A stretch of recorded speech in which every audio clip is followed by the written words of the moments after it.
Cam, discipline in the second half really let you down. Near flawless in the first half, but just didn't really put them away when you had the chance. Yeah. It's we just spoke about that.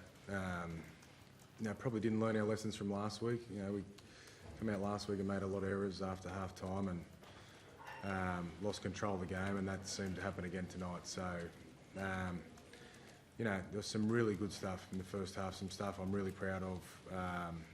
To get to 18-0 was good, but that wasn't good enough that last quarter of the game. Momentum totally shifted, and we weren't good enough to win it back.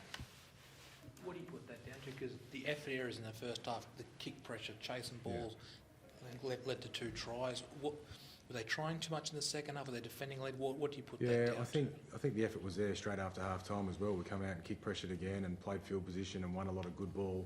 We were just trying to land knockout punches there when we earned some good ball, and Broncos were defending well, and I think we just got frustrated and just handed the ball over way too cheaply. And that was frustrating because it was sort of the same lesson as last week there. Then those sort of errors led to Broncos' first try, which really gave them a lot of energy and shifted it around. But really disappointing finish because we pride ourselves on being really process driven, and we didn't do that in the last 20 minutes. Almost guilty of being impatient in that sense, Cam, do you mean? Like, in attack there, or? Being patient. Yeah, trying to force things? Yeah, I thought we were trying to force it too much. The Broncos were defending really well start of the second half, and we earned some possession there, and we just had to keep asking good questions and being patient and playing the field position game, but we didn't. We just tried to force it, and it probably played into their hands.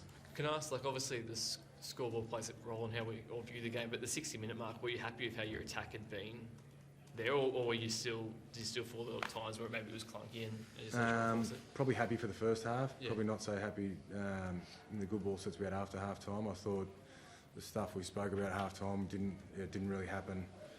I thought we missed some opportunities to do what we were trying to do, so not entirely happy with it, but I will say there was a lot I was happy with in that first 60 minutes. I was going to say, talk us through the changes, obviously, like the decision to shift Matty Bird into centres and start with Lockie. Yeah, we're just a bit short on numbers at the moment, and Carraz going into...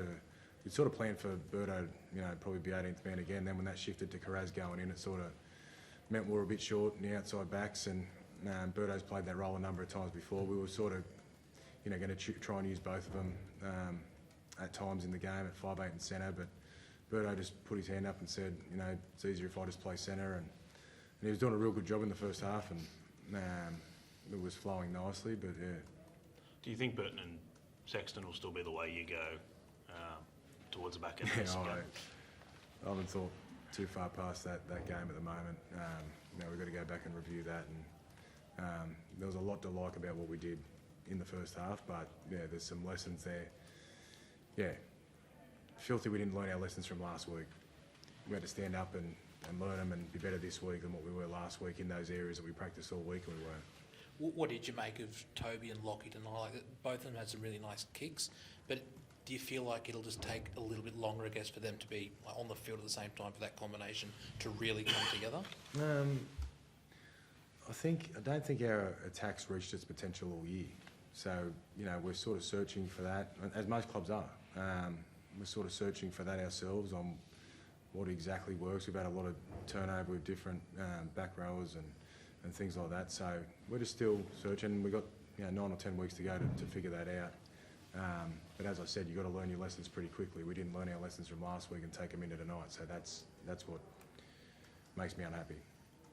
Cam, is it fair to say, I know you don't want to use Origin guys as an excuse, but Stephen Crichton's not having him A, defensively at the end there where they ran a lot of tries down that edge, and B, when we talk about patience and trying to force passes and whatnot, is having his calm voice out there as well? You can't underestimate Stephen's influence on our team, his leadership, his communication, his understanding of the game and what's needed at what time, but there's no excuse for not having Origin players there tonight. Both teams are in the same boat. I'm sure they would have had their own challenges as well, so we needed to do better there. Thanks, guys. Sexton is super. Is that going to get out of the way so we Yeah, look, he came and saw me last night and told me about it, and it's really good for him and his family, and I'm really stoked for him. He's worked really hard. He came here, he was playing Tweed Heads a couple of years ago and came down to the Bulldogs for an opportunity.